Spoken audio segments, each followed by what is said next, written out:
see everyone. Obviously, it's huge to come out of one of these games with a win. You know, divisional opponent, very tough opponent. You know, I thought they did a tremendous job and played very hard and played well. Got to give a lot of credit to the defense. You know, they bailed us out in that first half. You know, they were throwing a lot of things at us defensively, and defense stuck in there, and especially on the special team side too. You know, that field goal unit, that punt return unit, Jug.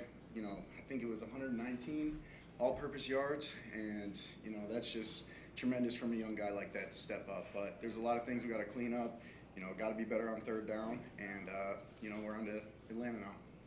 J.J., what was kind of your reaction when you got the play call that was going to be the read option in the red zone there? I was absolutely fired up. It was like the perfect time to call it.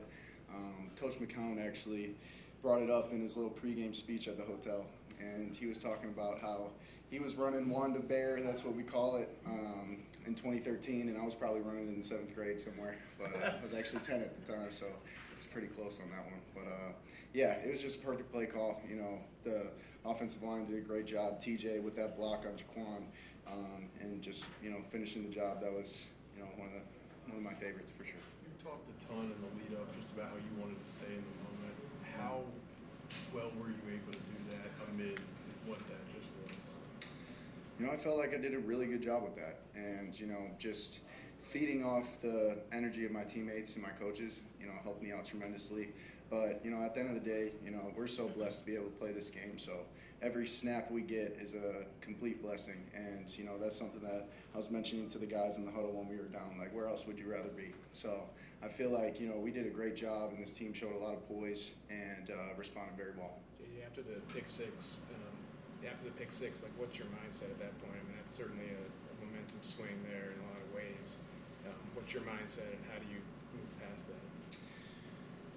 You never want to earn wisdom that way, but it just brought me straight back to TCU when I had that first one early on in the game, and then the second one later.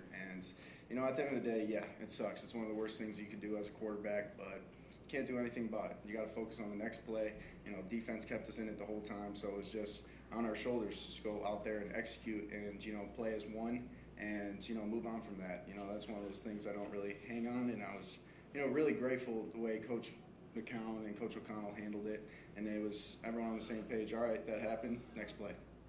When it came to just as you guys started to come back, was there a throw of yours where you felt like you were starting to get into a groove late in the game?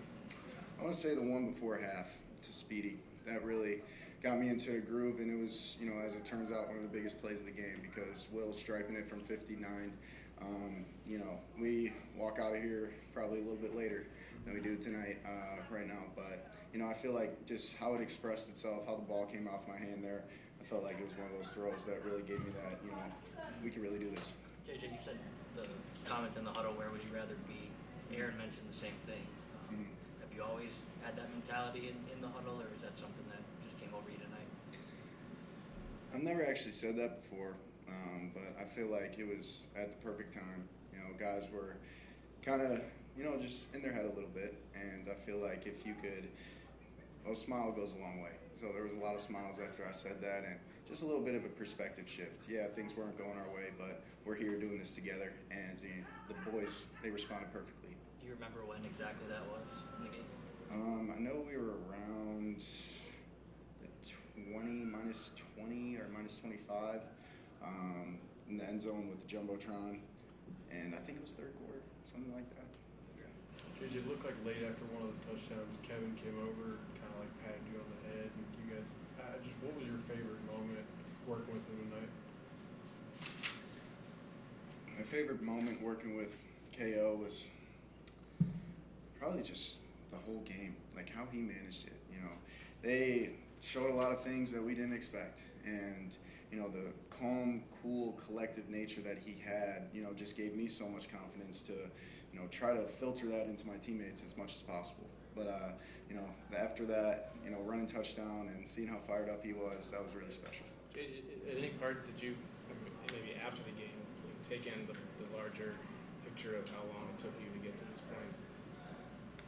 I think I'll feel that on the plane ride home, but yeah, it's been a long journey, and 609 days, I think I saw it, was my last, competitive football game, which was the national championship. So it's been a while of, just being in the training room, watching a lot of film, learning the playbook and trying to master that. But at the end of the day, it's such a blessing to be an NFL football player and, play in this league. And, I'm grateful that we get to go out there next week and play the Falcons on Sunday night. Kevin said he told you at halftime you are going to lead us back in this game. What did that mean to you to hear that?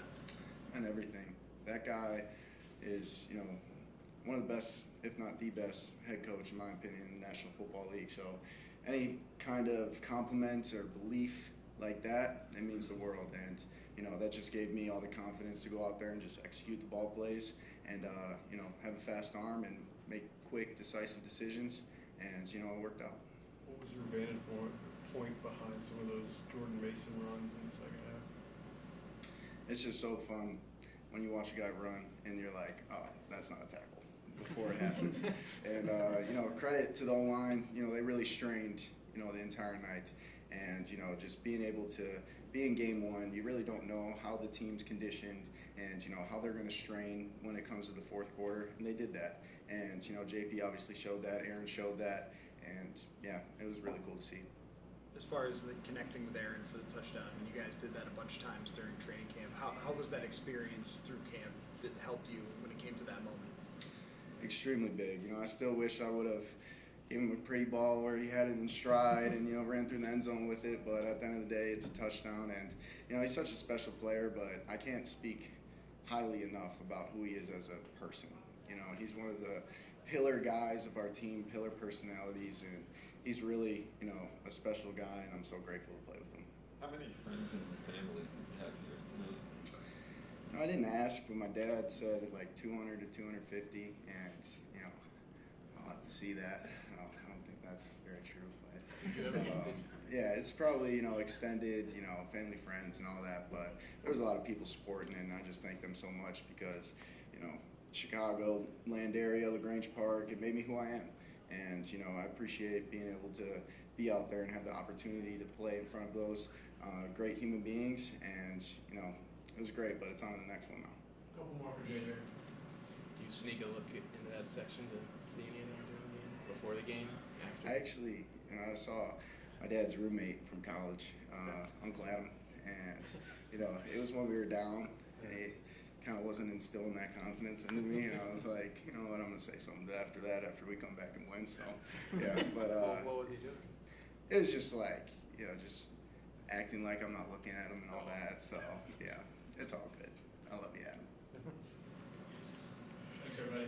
Thank you. Have a good one.